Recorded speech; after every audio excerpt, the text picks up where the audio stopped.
Comparison has a way of sneaking into your life when you're tired, distracted, or worn thin. You don't plan on comparing yourself. You don't wake up thinking, I want to feel less today, but it happens, and it happens fast. You see someone's post, someone's job update, someone's family photo. You look at your life and suddenly it feels smaller. If you've been there recently, this devotional is for you because comparison isn't harmless. It shapes how you think, how you feel, and how you see what God is doing in your life. Here's the truth. God never asked you to live someone else's life. He never called you to copy someone else's story. But comparison makes you forget that. It whispers things like, you're behind, you're not doing enough, everyone else is further than you. And when you start believing those thoughts, peace disappears fast. And today, I want to give you a grounding reminder.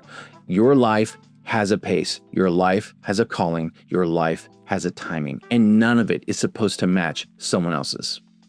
There's a moment in John 21 where Peter looks at another disciple and asks Jesus, Lord, what about him? And Jesus replies, what is that to you? You follow me. That's comparison in a single question and clarity in a single answer. Peter wanted to know what someone else's path looked like, and Jesus pulled his eyes back to his own. That's the pull of comparison. It gets your eyes off your purpose and onto someone else's progress. I've felt this in my own life. There have been seasons where I felt slow, stuck, like I wasn't moving fast enough, like everyone around me was hitting goals while I was just trying to keep up.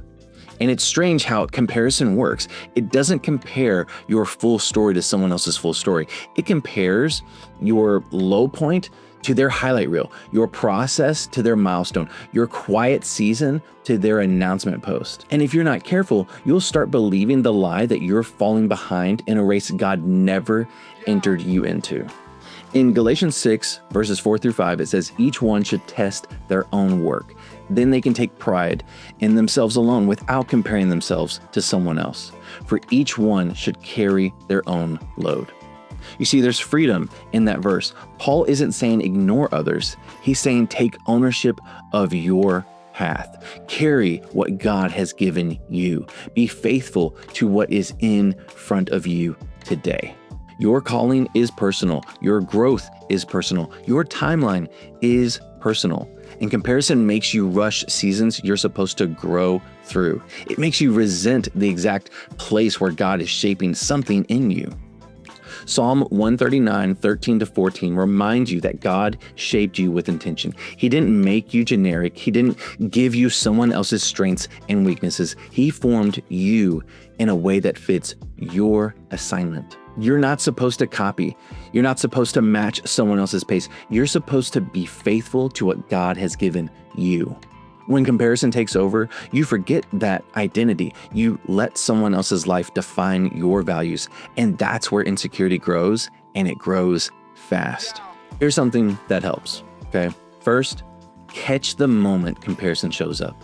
Comparison usually shows up in the same places: social media, work environments, conversations where someone's sharing something exciting and you feel yourself shrinking. Just notice it. Awareness breaks a lot of its power. Second, ask a better question. Instead of thinking, why am I not there yet? Try, what has God given me to carry today? It shifts your focus from pressure to purpose. And third, practice gratitude in real time. Gratitude quiets comparison. It brings you back to your life instead of someone else's. And it reminds you of what God is doing in you right now. Fourth, limit what triggers insecurity. Sometimes this means muting accounts for a season. Sometimes it means taking, fewer trips down the scroll rabbit hole. This isn't weakness. This is wisdom. Fifth, speak truth to yourself. You're not behind. You're not failing. You're not less because someone else is in a different season.